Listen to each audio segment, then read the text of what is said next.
Hello good morning. അപ്പോൾ ഇന്നത്തെ ക്ലാസ്സിൽ നമ്മൾ റോഡ് റെയിൽവേസ് ബ്രിഡ്ജസ് ആൻഡ് ടണൽസിലെ കുറച്ച് ടോപ്പിക്സ് ആണ് ഡിസ്കസ് ചെയ്യാൻ പോകുന്നത്.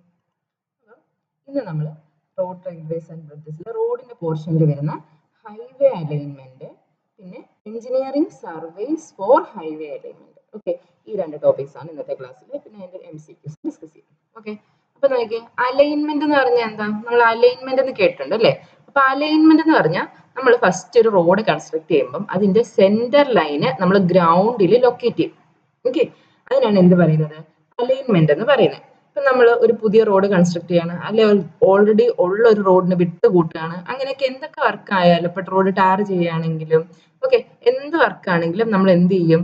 ആ റോഡിന്റെ സെന്റർ ലൈന് നമ്മൾ ഇതുപോലെ ഒരു 30 മീറ്ററോ അല്ലെങ്കിൽ ഒരു 10 മീറ്റർ 20 മീറ്റർ കർവിന്റെ അവിടെ ഒക്കെ വരുമ്പോൾ അറൌണ്ട് 20 മീറ്റർ ഡിസ്റ്റൻസിൽ, അല്ലാതെ സ്ട്രൈറ്റ് സ്ട്രെച്ചുകളിലൊക്കെ അറൌണ്ട് 30 മീറ്റർ ഡിസ്റ്റൻസിൽ നമ്മൾ സെന്റർ ലൈൻ ലൊക്കേറ്റ് ചെയ്ത് ആ ത്രൂ ഔട്ട് ലെങ്തിൽ എന്ത് ചെയ്യും? സെന്റർ ലൈൻ ലൊക്കേറ്റ് ചെയ്യും. അതിന് ഈക്വൽ ആയിട്ടായിരിക്കും സെന്റർ ലൈൻ, അപ്പുറത്തോട്ടും ഇപ്പുറത്തോട്ടും ആയിരിക്കും നമ്മൾ എന്ത് ചെയ്യുക? റോഡിന് എന്ത് ചെയ്യുക? നമ്മൾ റോഡ് കൺസ്ട്രക്ട് ചെയ്ത് പോവാം. ഓക്കെ, ഇനി ഒരു അലൈൻമെന്റ് നമ്മൾ സെലക്ട് ചെയ്യുമ്പോൾ ആ അലൈൻമെന്റ് എങ്ങനെയുള്ളതായിരിക്കണം എന്നാണ് അടുത്തത് പറയുന്നത്. Requirement of an alignment. Okay, അപ്പൊ റിക്വയർമെന്റ് ഓഫ് ആൻ അലൈൻമെന്റ് എന്ന് പറയുമ്പോൾ എന്താണ്? അത് ഷോർട്ട് ആയിരിക്കണം, ഈസി ആയിരിക്കണം, എക്കണോമിക്കൽ ആയിരിക്കണം, സേഫ് ആയിരിക്കണം അല്ലെ? ഇപ്പൊ ഒരു അലൈൻമെന്റ് സെലക്ട് ചെയ്യുമ്പോഴത്തേനും നമുക്ക് ഒരു സ്ഥലത്തു നിന്ന് ഒരു സ്ഥലത്തോട്ട് നേരെ എത്താം. ഓക്കെ, അപ്പൊ അതിന് പകരം ഇങ്ങനെ കൊടുത്താലോ ഷോർട്ട് ആണോ? അല്ല. അപ്പൊ ഷോർട്ട് ആയിരിക്കണം, പിന്നെ എന്തായിരിക്കണം? ഈസി ആയിട്ട് എത്താൻ പറ്റണം, നല്ല സേഫ് ആയിട്ടൊരു പാത്ത് ആയിരിക്കണം. എന്താണ്? പിന്നെ നമ്മുടെ എക്കണോമി, നമ്മുടെ കയ്യിലുള്ള അല്ലെങ്കിൽ നമ്മൾ ആ പ്രോജക്റ്റിന് ഇൻവെസ്റ്റ് ചെയ്യാൻ ഉദ്ദേശിക്കുന്ന എമൗണ്ടിന് ഉള്ളിലായിരിക്കണം. ഓക്കെ, എക്കണോമിക്കലും ആയിരിക്കണം. ഇനി അടുത്തത്, നമ്മൾ ഒരു ഹൈവേ അലൈൻമെന്റ് കൊടുക്കുമ്പോൾ അതിനെ കൺട്രോൾ ചെയ്യുന്ന കുറച്ച് ഫാക്ടേഴ്സ് ഉണ്ട്. ആ ഫാക്ടേഴ്സിനെ പറ്റിയിട്ട് ഇനി നമ്മൾ പറയാൻ പോകുന്നത്. ഒബ്ലിഗേറ്ററി പോയിന്റ്സ്, ട്രാഫിക്, ജോമെട്രിക് ഡിസൈന്, എക്കണോമി, പിന്നെ ഡ്രെയിനേജ്, ഹൈഡ്രോളജി, പൊളിറ്റിക്കൽ, ടോപ്പോഗ്രഫി, ഇങ്ങനെയുള്ള ഫാക്ടേഴ്സ് ഒക്കെ എന്തിനെ ഡിപ്പെൻഡ് ചെയ്യുന്നുണ്ട്? ഹൈവേ അലൈൻമെന്റിനെ ഡിപ്പെൻഡ് ചെയ്യുന്നുണ്ട്. അപ്പൊ ഒബ്ലിഗേറ്ററി പോയിന്റ്സ് എന്ന് വെച്ചാൽ എന്താണ്? നമ്മുടെ ഒരു പോയിന്റ് ഉണ്ട്, ഇപ്പൊ ഒരു ചർച്ച് അല്ലെങ്കിൽ ഒരു മാർക്കറ്റ് പ്ലേസ് അല്ലെങ്കിൽ ഒരു മോള്. ഓക്കെ, ഇതുവഴി കൂടെ നമ്മുടെ റോഡ് പോയേ മതിയാവും. ഓക്കെ, അല്ലെങ്കിൽ എന്താണ്? ഒരു റിവർ ഉണ്ട്, അതുവഴി പോകല്ല്, അല്ലെങ്കിൽ ഒരു വലിയൊരു ഹില്ലുണ്ട്, അതുവഴി പോകല്ല്. ഓക്കെ, അങ്ങനെയൊക്കെയുള്ള ഒരു സ്പെസിഫിക് പോയിന്റ്സിനെയാണ് ഒബ്ലിഗേറ്ററി പോയിന്റ്സ് എന്ന് പറയുന്നത്. അടുത്ത എന്താണ്? ട്രാഫിക് എന്ന് പറഞ്ഞാൽ എന്താ? ആ റോഡിൽ കൂടിയുള്ള ട്രാഫിക് ഫ്ലോ അല്ലെങ്കിൽ ഒരു ട്രാഫിക് പാറ്റേൺ. ഇപ്പൊ നമ്മൾ പുതുതായിട്ട് ഒരു എസ്റ്റാബ്ലിഷ്മെന്റ് വന്നു, ഒരു പുതുതായിട്ടൊരു ഷോപ്പിംഗ് കോംപ്ലക്സോ എന്തെങ്കിലും വന്നു, അങ്ങോട്ട് പല സ്ഥലങ്ങളിൽ നിന്ന് ആളുകൾ വരും അല്ലേ? ഓക്കെ, അപ്പൊ അങ്ങോട്ടുള്ള എന്ത് ചെയ്യും? ട്രാഫിക് കൂടും അല്ലെ? ട്രാഫിക് ഫ്ലോ കൂടും, ഡെൻസിറ്റി ഓഫ് വെഹിക്കിൾസ് കൂടും. ഓക്കെ, അപ്പൊ എന്താണ്? അതും ഒരു ഹൈവേ അലൈൻമെന്റ് കൺട്രോളിംഗ് ഫാക്ടർ ആണ്. ഓക്കെ, അടുത്ത എന്താണ്? ജോമെട്രിക് ഡിസൈൻ, അതായത് ഗ്രേഡിയന്റ്, റേഡിയസ്, സൈഡ് ഡിസ്റ്റൻസ്, ഇതൊക്കെ. ഓക്കെ, ഗ്രേഡിയന്റ്, റേഡിയസ്, സൈഡ് ഡിസ്റ്റൻസിനെ പറ്റിയിട്ടൊക്കെ നമ്മൾ ഡീറ്റെയിൽഡ് ആയിട്ട് നെക്സ്റ്റ് ക്ലാസ്സുകളിൽ പഠിക്കും. ഓക്കെ, അപ്പോഴത് പറഞ്ഞുതരാം. അടുത്ത എന്താ? എക്കണോമി എങ്ങനെയാണ് നമുക്ക് അച്ചീവ് ചെയ്യാൻ പറ്റുക? നമുക്ക് ഒത്തിരി മുടക്കുമുതലാവല്ല്. ഇപ്പൊ നമുക്കൊരു ടണൽ കട്ട് ചെയ്ത് ഒരു റോഡ് ഉണ്ടാക്കുന്നതിലും ചിലപ്പോൾ എന്തായിരിക്കും? നമ്മൾ ഹെയർ പിൻ ബെൻഡ് വഴി ഉണ്ടാക്കുന്നതായിരിക്കും എക്കണോമിക്കൽ അല്ലെ? അപ്പൊ ഈ എക്കണോമി നമുക്ക് അച്ചീവ് ചെയ്യാൻ വേണ്ടിയിട്ട് നമ്മൾ റോഡിന് വേണ്ടിയിട്ട് എത്ര കട്ട് ചെയ്യുന്നോ, ഇപ്പൊ റോഡ് ഇങ്ങനെ നേരെയാണ് പോകേണ്ടത്. ഓക്കെ, അപ്പൊ റോഡിന് വേണ്ടിയിട്ട് എത്ര സോയിൽ കട്ട് ചെയ്യുന്നോ അത് തന്നെ ഫില്ലിംഗ് ആയിട്ട് ഉപയോഗിക്കുകയാണെങ്കിൽ നമുക്ക് എക്കണോമി അച്ചീവ് ചെയ്യാൻ പറ്റും. പിന്നെ എന്താണ്? Drainage, hydrology, political, topography. Drainage എന്ന് പറഞ്ഞാൽ എന്താ? വെള്ളം ഈസിലി ഡ്രെയിൻ ചെയ്ത് പോകുന്ന ഒരു ഡിസൈൻ ആയിരിക്കണം. പിന്നെന്താ? ഹൈഡ്രോളജി എന്ന് പറയുമ്പോൾ എന്താ? നമ്മുടെ ഡാമോ അങ്ങനെയുള്ള സാധനങ്ങളോ, അങ്ങനെ എന്താണ്, നമ്മുടെ വെള്ളം കയറുന്ന തരത്തിലുള്ള റോഡുകളൊന്നും ആയിരിക്കല്ലേ. ഇപ്പൊ എന്താ, നമ്മൾ ആറിന്റെ ഒക്കെ സൈഡിൽ കൂടെ ഒക്കെ റോഡ് കൺസ്ട്രക്ട് ചെയ്യുമ്പോഴത്തേന് എന്താ ചെയ്യുന്നത്? നമ്മൾ ചിലപ്പോൾ ഇച്ചിരി ഹൈറ്റിൽ കെട്ടും, അല്ലെങ്കിൽ നമ്മൾ എന്താണ് സൈഡിൽ ബാങ്ക് പോലെ നമ്മൾ കൺസ്ട്രക്ട് ചെയ്തിട്ട് റീറ്റൈനിങ് വോൾസ് ഒക്കെ കൺസ്ട്രക്ട് ചെയ്ത് അങ്ങനെ കിട്ടും. ഓക്കെ, അപ്പൊ ഫ്ലഡഡ് ഒന്നും ആയിരിക്കില്ല, വാട്ടർ ടേബിളിനൊക്കെ മേളിലായിരിക്കണം. പിന്നെന്താ? ഇപ്പൊ പൊളിറ്റിക്കൽ ഇൻഫ്ലുവൻസ് ഒക്കെ ഉണ്ട് അല്ലെ? റോഡിന്റെ ഇപ്പൊ എന്താണ്, ചില സ്ഥലങ്ങളിലേക്ക് റോഡ് വരാൻ വേണ്ടിയിട്ട് പൊളിറ്റിക്കൽ പാർട്ടീസ് ഒക്കെ ഇൻഫ്ലുവൻസ് ഒക്കെ ചെലുത്തുന്നുണ്ട്. പിന്നെന്താണ്? ടോപ്പോഗ്രഫി. ഓക്കെ, നമ്മുടെ ആ ടോപ്പോഗ്രഫിക്ക് അനുയോജ്യമായിരിക്കണം. നമ്മളിപ്പം എന്താണ്, ഹില്ലൊക്കെ ആണോ, അല്ലെങ്കിൽ എന്താണ്, ലോ ലൈങ് ഏരിയസ് ആണോ, മാർഷി ലാൻഡ്സ് ആണോ, അതിനനുസരിച്ചിട്ടൊക്കെയുള്ള കാര്യങ്ങളും നമ്മുടെ ഹൈവേ അലൈൻമെന്റിന് എന്ത് ചെയ്യും? കൺസിഡർ ചെയ്യും അല്ലെങ്കിൽ അഫക്ട് ചെയ്യും. ഓക്കെ, ട്രാഫിക് എന്ന് പറയുന്നത് എന്താണ്? ട്രാഫിക് എന്ന് പറഞ്ഞാൽ ഞാൻ പറഞ്ഞു, ഇപ്പൊ ഒരു ഒറിജിൻ അല്ലെങ്കിൽ ഒരു ഡെസ്റ്റിനേഷൻ. ഓക്കെ, ഒറിജിൻ എന്ന് പറയുമ്പോൾ എവിടെ വരും? ഇപ്പൊ നമ്മൾ നിൽക്കുന്ന ഒരു ഒറിജിൻ ആണ്. ഓക്കെ, നമ്മുടെ ഡെസ്റ്റിനേഷൻ എന്താണ്? ഈ ഒരു ഇപ്പൊ ഒരു എന്തെങ്കിലും ഒരു സിറ്റി ക്യാപിറ്റലോ സ്റ്റേറ്റ് ക്യാപിറ്റലോ അങ്ങനെ എന്തെങ്കിലും ആയിരിക്കണം. ഓക്കെ, അപ്പൊ എന്താണ് ഡെസ്റ്റിനേഷൻ? ഇതാണ് ഒറിജിൻ, ഇതാണ് നമ്മുടെ ഡെസ്റ്റിനേഷൻ. ഓക്കെ, അപ്പം ഈ ഒറിജിൻ ഡെസ്റ്റിനേഷൻ സ്റ്റഡീസ് നടത്തിയിട്ട് നമ്മൾ ഈ ഒറിജിൻ ടു ഡെസ്റ്റിനേഷൻ നമ്മൾ ഡിസൈർ ലൈൻസ് വരയ്ക്കും. നമ്മൾ പണ്ട് ക്രിക്കറ്റ് ഒക്കെ കളിക്കുമ്പോൾ ക്രിക്കറ്റിന്റെ ഇതിനകത്ത് ക്രിക്കറ്റിൽ നമ്മൾ ബാറ്റ്സ്മാൻ ബോൾ അടിച്ച് വിടുമ്പോൾ എത്ര റൺസ് വന്നു, അല്ല എത്ര ഡിസ്റ്റൻസ് പോയി, അങ്ങനെ ഒരു ഇങ്ങനെ ബോൾ ഇങ്ങനെ പൊങ്ങി പോകുന്ന പോലെ ഒരു ലൈൻസ് കാണിക്കും. ക്രിക്കറ്റ് മാച്ച് കാണുമ്പോൾ ശ്രദ്ധിച്ചാൽ മതി. ഓക്കെ, അപ്പൊ അതുപോലുള്ളതാണ് എന്ത് ഡിസൈർ ലൈൻസ് എന്ന് പറയുന്നത്. അപ്പൊ ഈ ഡിസൈർ ലൈൻസ് പറയുമ്പോൾ നമുക്ക് മനസ്സിലാവും, നോക്കിയേ ഈ ഒരു ഒറിജിനിൽ നിന്ന് ഇങ്ങോട്ട് ഒത്തിരി ആൾക്കാർ പോകുന്നുണ്ട്, അല്ലെങ്കിൽ ഈ ഡെസ്റ്റിനേഷൻ ആണ് ഏറ്റവും കൂടുതൽ ഇമ്പോർട്ടന്റ് ആയിട്ടുള്ളത്. അപ്പം ഏതാണ് ഈ ഒറിജിനിൽ നിന്ന് ഇങ്ങോട്ട് ഒരു റോഡ് വേണം, അങ്ങനെയുള്ള കാര്യങ്ങളൊക്കെ നമുക്ക് മനസ്സിലാവും. അടുത്തത് ഞാൻ പറഞ്ഞു ഒബ്ലിഗേറ്ററി പോയിന്റ്സ്. ഒബ്ലിഗേറ്ററി പോയിന്റ്സ് എന്ന് പറയുമ്പോൾ എന്താണ്? അത് ഇമ്പോർട്ടന്റ് ആയിട്ടുള്ള പോയിന്റ്സ് ആണ്. ഓക്കെ, അതിൽ കൂടെ ഹൈവേ അലൈൻമെന്റ് പാസ് ചെയ്യാം അല്ലെങ്കിൽ പാസ് ചെയ്യാണ്ടിരിക്കാം. ഓക്കെ, ഇപ്പൊ നമ്മളൊരു എന്താണ് ഒരു ഒരു ഒരു റിലീജിയസ് സെന്റർ എന്തെങ്കിലും ആയിട്ട് റിലീജിയസ് സെന്റർ. ഓക്കെ, അപ്പൊ നമ്മൾ അലൈൻമെന്റ് കൺസിഡർ ചെയ്തിട്ട് ഇപ്പൊ അതിന്റെ ആ ഒരു ഏരിയ കട്ട് ചെയ്യുന്ന വിധത്തിൽ പോവാം, അങ്ങനെയാണ് തീരുമാനിച്ചത്. പക്ഷെ അതെന്ത് ചെയ്യും? ചില പ്രശ്നങ്ങൾ ഉണ്ടാക്കും. അപ്പൊ എന്ത് ചെയ്യും? നമ്മൾ ഡീവിയേറ്റ് ചെയ്തു പോകും. ഓക്കെ, അപ്പൊ അതാണ് ഒരു ഒബ്ലിഗേറ്ററി പോയിന്റ് എന്ന് പറയുന്നത്. പോയിന്റ് ഓഫ് ഒരു ഇമ്പോർട്ടന്റ് ആയിട്ടുള്ള പോയിന്റ് ആണ്. അതുവഴി ഹൈവേ പാസ് ചെയ്യാം അല്ലെങ്കിൽ പാസ് ചെയ്യാണ്ടിരിക്കാം. ഇപ്പൊ നമ്മളൊരു ബ്രിഡ്ജ് കൺസ്ട്രക്ട് ചെയ്യാം. നോക്കിയേ, ഈ ബ്രിഡ്ജ് കൺസ്ട്രക്ട് ചെയ്യുമ്പോൾ ഇവിടെ നോക്കിയേ, ഈ റോഡിന്റെ ഈ റിവറിന്റെ സ്ട്രെയിറ്റ് ആയിട്ടുള്ള റീച്ചിലാണ് ബ്രിഡ്ജ് കൺസ്ട്രക്ട് ചെയ്തേക്കുന്നത്. അത് ഈ കർവ്ഡ് ആയിട്ടുള്ള പോർഷനിൽ ചെയ്യുമോ? ഇല്ല. അവിടെ എന്താ വെച്ച് കഴിഞ്ഞാൽ അവിടെ എന്താ മിയാൻഡറിങ് നടന്നുകൊണ്ടിരിക്കുന്ന പോർഷൻ ആണ്. അപ്പൊ എന്ത് ചെയ്യും? നമ്മുടെ എന്താ സെഡിമെന്റ്സ് വന്ന് ഡെപ്പോസിറ്റ് ചെയ്യുകയും അവിടെ നിന്ന് ബാങ്ക് എടുത്തുകൊണ്ട് പോവുകയും അങ്ങനത്തെ പരിപാടികളൊക്കെ ഉണ്ട്. ഓക്കെ, പിന്നെ നമ്മൾ കോണ്ടൂർ ഒക്കെ നോക്കണം. ഹില്ലി ഏരിയ ഒക്കെ ആണെങ്കിൽ അതിനനുസരിച്ച് വേണം കൊടുക്കാൻ. പിന്നെ ചില സിറ്റുവേഷനുകളിൽ എങ്ങനെ എടുക്കേണ്ടി വരും? നമുക്ക് എന്താ അണ്ടർ പാസ് പോലെ എടുക്കേണ്ടി വരും. ഓക്കെ, അങ്ങനെയൊക്കെയുള്ള കാര്യങ്ങൾ ഇതിൽ വരുന്നുണ്ട്.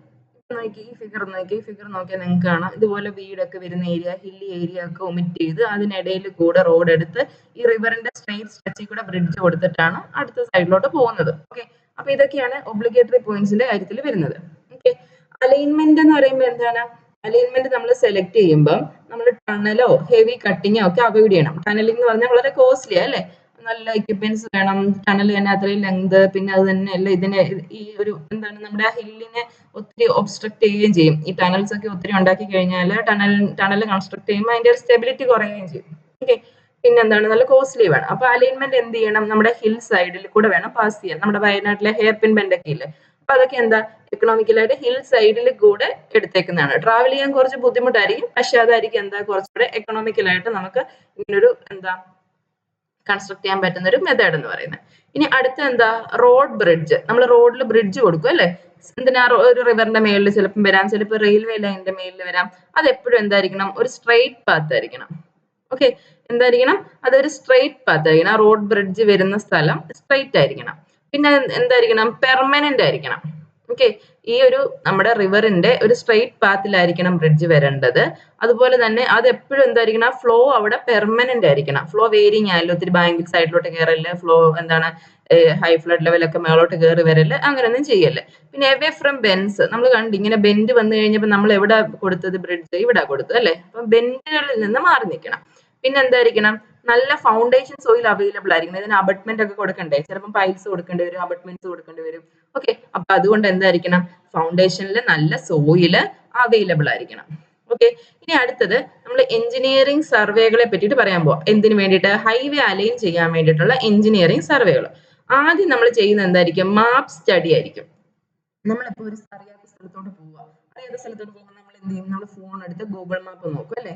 ഗൂഗിൾ മാപ്പ് നോക്കിയിട്ട് നമ്മൾ നോക്കും. ഇപ്പൊ ഇംഗ്ലീഷ് എക്സാം എഴുതാൻ പോകുക, നിങ്ങളുടെ എക്സാം സെന്റർ ആണ് നിങ്ങൾക്ക് അറിയേണ്ടത്. അപ്പൊ നമ്മൾ ആദ്യം എന്ത് ചെയ്യും? നമ്മൾ മാപ്പ് എടുത്തിട്ട് ഗൂഗിൾ മാപ്പ് എടുത്തിട്ട് എക്സാം സെന്ററിന്റെ പേര് കൊടുത്തിട്ട് നമ്മൾ എന്ത് ചെയ്യും? നമ്മൾ നോക്കും. എന്തിനു വേണ്ടിയിട്ടാണ് കൊടുക്കുന്നത്? നമ്മുടെ സ്ഥലത്ത് നിന്ന് എത്ര ഡിസ്റ്റൻസ് ഉണ്ട്, അല്ലെങ്കിൽ നമുക്ക് റഫ് ഗൈഡൻസ് കിട്ടും അല്ലെ? എങ്ങനെയാണ് അവിടെ ചെല്ലേണ്ടത്, എത്ര നേരം എടുക്കും, അതിന് വേണ്ടിയിട്ടാണ് നമ്മൾ എന്ത് ചെയ്യുന്നത്? ഒരു മാപ്പ് സ്റ്റഡി ചെയ്യുന്നത്. ഓക്കെ, മാപ്പ് സ്റ്റഡി എന്ന് കഴിയുമ്പോൾ നമുക്ക് എന്ത് കിട്ടും? നമ്മൾ ഫീൽഡിൽ ഏത് റൂട്ടിൽ കൂടെ ഫോളോ ചെയ്താലും നമുക്ക് ആ സ്ഥലത്ത് എത്താം എന്നുള്ള കാര്യം മാപ്പ് സ്റ്റഡിയിൽ കൂടെ മനസ്സിലാവും. ഓക്കെ, അത് കഴിഞ്ഞിട്ട് മാപ്പ് സ്റ്റഡി കഴിഞ്ഞിട്ട് ചെയ്യുന്നതാണ് റെക്കഗ്നൈസൻസ് സർവേ. എന്താണ്? റെക്കഗ്നൈസൻസ്. അടുത്ത എന്താണ്? പ്രിലിമിനറി, പിന്നെ എന്താ? Final location and detail survey. Okay, അപ്പൊ എന്തൊക്കെയാണ്? ആദ്യത്തെ മാപ്പ് സ്റ്റഡി, അത് കഴിഞ്ഞിട്ട് റെക്കഗ്നൈസൻസ്, അത് കഴിഞ്ഞിട്ട് എന്താ? നമ്മൾ ഏതെങ്കിലും എക്സാം എഴുതുമ്പോൾ ആദ്യത്തെ എക്സാമിന് എന്താ പറയുന്നത്? പ്രിലിംസ് എന്നല്ലേ പറയുന്നത്. അപ്പൊ പ്രിലിമിനറി, അടുത്ത എന്താ? ഫൈനൽ ലൊക്കേഷൻ, അല്ലെങ്കിൽ ഡീറ്റെയിൽഡ് സർവേ. അപ്പൊ ഈ 4 സ്റ്റെപ്സ് ആണ് നമ്മുടെ എഞ്ചിനീയറിംഗ് സർവേകളിൽ വരുന്നത്. ഓക്കെ, അപ്പൊ നോക്കി ഇതെന്താണ്, നമ്മളിപ്പോ സാധാരണ ഒരു റോഡിലോട്ടുള്ള ലൊക്കേഷൻ നോക്കുക, ഇങ്ങനെയൊക്കെ ആയിരിക്കും നമ്മൾ മാപ്പിൽ കാണുക അല്ലെ. മാപ്പ് സ്റ്റഡി എന്ന് പറയുമ്പോൾ എന്താ, നമുക്കിപ്പം പോകേണ്ടത് ഏതെങ്കിലും ഒരു ഇവിടെയുള്ള ഏതെങ്കിലും ഒരു സ്ഥലം ലൊക്കേറ്റ് ചെയ്തേ.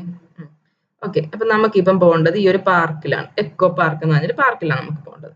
അപ്പൊ നമ്മൾ ഈ റോഡിൽ നിന്ന് എങ്ങനെയൊക്കെ വന്ന്, അല്ലെങ്കിൽ നമ്മുടെ ലൊക്കേഷൻ ഇവിടെ ആണെന്നിരിക്കട്ടെ. ഓക്കെ, നമ്മുടെ ലൊക്കേഷൻ ഇവിടാണ്. നമ്മളപ്പോൾ എങ്ങനെ ലൊക്കേറ്റ് ചെയ്യും?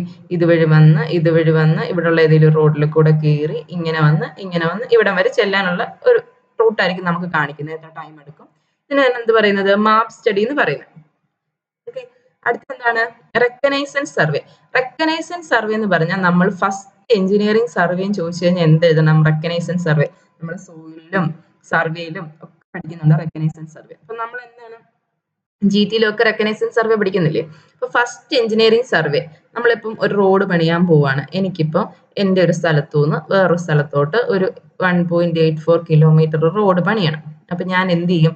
ഈ സൈറ്റിൽ പോയിട്ട് ഇത്രയും ഡിസ്റ്റൻസ് ഞാൻ എന്ത് ചെയ്യും? സർവേ ചെയ്യും. ആ ഒരു ഏരിയ സർവേ ചെയ്യും.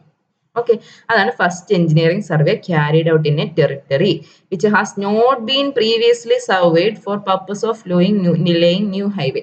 അപ്പൊ അവിടെ ഒരു ന്യൂ ഹൈവേ വരുന്ന ഒരു നേരത്തെ ഹൈവേ ഒന്നും ഉണ്ടായിരുന്നതോ അല്ലെങ്കിൽ ഒരു റോഡ് ഉണ്ടായിരുന്ന സ്ഥലമൊന്നും അല്ല. അപ്പൊ അതിന് വേണ്ടിയിട്ട് നമ്മൾ ഫസ്റ്റ് ഒരു എഞ്ചിനീയറിംഗ് സർവേ കൺസ്ട്രക്ട് ചെയ്യും. അതിന് വേണ്ടിയിട്ട് എന്തൊക്കെ നമ്മൾ യൂസ് ചെയ്യും? നമ്മൾ ലെവൽ, അപ്നി ലെവൽ യൂസ് ചെയ്യും, ടാൻജന്റ് ക്ലിനോമീറ്റേഴ്സ്, ബാരോമീറ്റേഴ്സ്. എന്തിനാ അതൊക്കെ യൂസ് ചെയ്യുന്നത്? ലെവൽ കണ്ടുപിടിക്കും. ലെവൽസ് യൂസ് ചെയ്യുന്നത് എന്തിനു വേണ്ടിയിട്ടാ? അപ്നി ലെവൽ, നമ്മൾ ഹാൻഡ് ലെവൽ പോലത്തെ ലെവൽ, ഹാൻഡ് വെച്ച് യൂസ് ചെയ്യുന്നത്. ഓക്കെ, അടുത്ത എന്താ? ക്ലിനോമീറ്റർ സ്ലോപ്പ് ഒക്കെ കണ്ടുപിടിക്കാം. ബാരോമീറ്റർ എന്താ? നമ്മുടെ അത് ഹൈറ്റ്, അതായത് എത്ര എലിവേഷനിലാണ് മീൻ സീ ലെവലിൽ നിന്നൊക്കെ കണ്ടുപിടിക്കാൻ. ഓക്കെ, അപ്പൊ ഇതൊക്കെയാണ് നമ്മൾ എന്ത് ചെയ്യുന്നത്? നമ്മൾ ഈ റെക്കഗ്നൈസൻസ് സർവേയിൽ യൂസ് ചെയ്യുന്ന ഇൻസ്ട്രുമെന്റ്സ്. ഓക്കെ, ഇനി അടുത്തത്. ഓക്കെ, നമ്മളിത് പറഞ്ഞു. പിന്നെ ഇതിന്റെ കൂടെ അനറോയിഡ് ബാരോമീറ്ററോ പെഡോമീറ്ററോ ഇതൊക്കെ വേണമെങ്കിൽ യൂസ് ചെയ്യാം. ഇനി അടുത്ത നോക്കി, പ്രിലിമിനറി സർവേ. പ്രിലിമിനറി സർവേ എന്തിനാ നമ്മൾ ചെയ്യുന്നത്? ഒരു പർട്ടിക്കുലർ റൂട്ട് നമ്മളിപ്പോ റെക്കഗ്നൈസൻസ് സർവേ ചെയ്തു. റെക്കഗ്നൈസൻസ് സർവേ ചെയ്തിട്ട് നമ്മൾ എന്ത് ചെയ്യും? നമുക്കൊരു ഓൾട്ടർനേറ്റ് റൂട്ട്സ്, നമ്മൾ റൂട്ട് 1, റൂട്ട് 2, റൂട്ട് 3, അങ്ങനെ 3-4 റൂട്ടുകൾ ഉണ്ടെന്നിരിക്കട്ടെ. അപ്പൊ അതിനകത്തുനിന്ന് ഏറ്റവും എക്കണോമിക്കൽ ആയിട്ട് ഏറ്റവും ഈസി ആയിട്ട് ചെയ്യാവുന്ന ഒരു റൂട്ട്, ഓക്കെ, വൺ പർട്ടിക്കുലർ റൂട്ടിനെ ഫൈനലൈസ് ചെയ്യും. അതിനാണ് എന്ത്? പ്രിലിമിനറി സർവേ എന്ന് പറയുന്നത്. ഇനി ഈ പ്രിലിമിനറി സർവേയിൽ കുറച്ചുകൂടെ ആക്യുറസി ഉള്ള ഇൻസ്ട്രുമെന്റ്സ് യൂസ് ചെയ്യുന്നത്. നമ്മുടെ തിയോഡലൈറ്റോ ടോട്ടൽ സ്റ്റേഷനോ അങ്ങനെയുള്ള ഇൻസ്ട്രുമെന്റ്സ് ഒക്കെ ആയിരിക്കും. നമ്മൾ ഈ പ്രിലിമിനറി സർവേ കഴിഞ്ഞിട്ട് നമ്മൾ എന്ത് ചെയ്യും? ഒരു പ്ലാൻ വരയ്ക്കും. ഓക്കെ, അതിന്റെ സ്കെയിൽ എന്ന് പറയുന്നത് മാക്സിമം അറൌണ്ട് 1 to 10,000 സ്കെയിലായിരിക്കും നമ്മൾ എന്ത് ചെയ്യുക? പ്രിലിമിനറി സർവേ കഴിഞ്ഞിട്ട് ഒരു പ്ലാൻ പ്ലോട്ട് ചെയ്യുന്നത്. ഓക്കെ, പ്രിലിമിനറി സർവേയുടെ സ്റ്റെപ്സ് എന്തൊക്കെയാണ്? Primary traversing. ട്രാവേഴ്സിംഗ് എന്ന് പറഞ്ഞാൽ എന്താ? നമ്മൾ ട്രാവേഴ്സിംഗ് ചെയ്തിട്ടില്ലേ? ഒരു സ്ഥലത്ത് നിന്ന് തുടങ്ങി നമ്മൾ എല്ലാ പോയിന്റ്സും കൺസിഡർ ചെയ്ത് എന്ത് ചെയ്യും? അങ്ങനെ ഓപ്പൺ ട്രാവേഴ്സും ക്ലോസ് ട്രാവേഴ്സും ഒക്കെ ഉണ്ട് അല്ലെ. അപ്പൊ എന്തായിരിക്കും? പ്രൈമറി നമ്മൾ എന്ത് ചെയ്യും? ഈ ലൊക്കേഷൻ ട്രാവേഴ്സ് ചെയ്യും. ഓക്കെ, എന്നിട്ട് അവിടെ ഉള്ള ടോപ്പോഗ്രഫിക്കൽ ഫീച്ചേഴ്സ് എല്ലാം ചെയ്യും. ഇപ്പൊ ഇവിടെ ഒരു ഹില്ലുണ്ട്. ഓക്കെ, പിന്നെ ഇവിടെ ഇവിടെ ഒരു വാട്ടർ ബോഡി ഉണ്ട്. ഓക്കെ, പിന്നെ ഇവിടെ എന്തെങ്കിലും ഒരു ടെമ്പിളോ ചർച്ചോ ഓക്കെ അങ്ങനെ എന്തെങ്കിലും ഉണ്ട്. ഓക്കെ, അങ്ങനെയുള്ള ടോപ്പോഗ്രഫിക്കൽ ഫീച്ചേഴ്സ് എല്ലാം ചെയ്യും. അത് കഴിഞ്ഞിട്ട് എന്ത് ചെയ്യും? ലെവലിംഗ് വർക്ക്സ് ചെയ്യും. എന്തിനാ ലെവലിംഗ് വർക്ക് ചെയ്യും? നമ്മൾ സെന്റർ ലൈൻ ലൊക്കേറ്റ് ചെയ്യുന്ന പറഞ്ഞില്ലേ, ആ സെന്റർ ലൈനിൽ പ്രൊഫൈൽ ലെവലിംഗ് ചെയ്യും, ക്രോസ് സെക്ഷനിങ് ചെയ്യും. പ്രൊഫൈൽ ലെവലിംഗ് ക്രോസ് സെക്ഷനിങ് ഒക്കെ അറിയാലോ. പ്രൊഫൈൽ ലെവലിംഗ് എന്ന് പറഞ്ഞാൽ എലോങ് ദ ലൈൻ ലെങ്ത്, അതുപോലെ തന്നെ ക്രോസ് സെക്ഷനിങ് ആ ഒരു പോയിന്റിൽ ഒരു 3-4 ക്രോസ് സെക്ഷൻസ് എടുക്കും. ഓക്കെ, ഇനി അടുത്ത എന്താ? ഡ്രെയിനേജ് സ്റ്റഡീസ് അല്ലെ ഹൈഡ്രോളജിക്കൽ ഫീച്ചേഴ്സിനെ പറ്റിയിട്ട് ഒരു സ്റ്റഡീസ് നടത്തും. ഇവിടെ വെള്ളം വന്നു കഴിഞ്ഞാൽ നമ്മൾ ചിലപ്പോൾ റോഡിന് ക്രോസ് ആയിട്ട് തന്നെ ചപ്പാത്ത് എന്നൊക്കെ പറയും. നിങ്ങൾ കണ്ടിട്ടുണ്ടോ? ഇതിലൊരു ഡിപ്രഷൻ പോലെ ഇരിക്കും. ഓക്കെ, ചപ്പാത്ത് എന്നതിന് പറയുന്നത്. അതായത് ചിലപ്പോൾ റോഡ് നല്ല ലോ ലൈങ് ആയിട്ടുള്ള റോഡാണെങ്കിൽ അവിടെ കൂടെ തന്നെ റോഡിന് അക്രോസ് വെള്ളം ഫ്ലോ ചെയ്യേണ്ടി വരും. ചിലപ്പോൾ എന്ത് ചെയ്യേണ്ടി വരും? നമുക്ക് അവിടെ ഒരു കൾവേർട്ട് കൊടുക്കേണ്ടി വരും. ചിലപ്പം ബോക്സ് കൾവേർട്ട് ആയിരിക്കും, ചിലപ്പം പൈപ്പ് കൾവേർട്ട് ആയിരിക്കും. ഓക്കെ, അപ്പോൾ ഡ്രെയിനേജ് സ്റ്റഡീസ് നടത്തിയാലേ നമുക്ക് ഏത് ലൊക്കേഷനിലാണ് കൾവേർട്ട് നടക്കേണ്ടത് അങ്ങനെയുള്ള കാര്യങ്ങളൊക്കെ മനസ്സിലാകത്തുള്ളൂ. പിന്നെ അടുത്ത data of soil survey.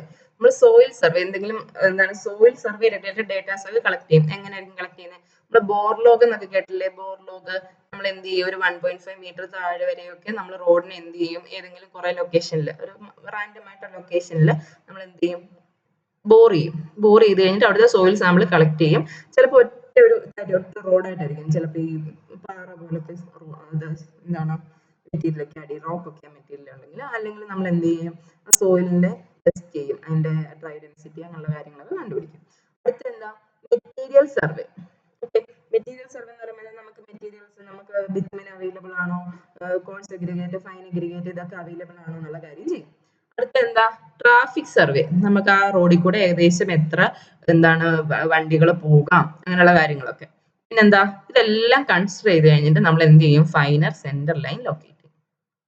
Okay, ഇനി അടുത്തത് final location and detail survey. അപ്പം പ്രിലിമിനറി സർവേയിൽ നമ്മൾ ഇത്രയും കാര്യം ചെയ്ത് ഫൈനൽ സെന്റർ ലൈൻ ലൊക്കേറ്റ് ചെയ്തു.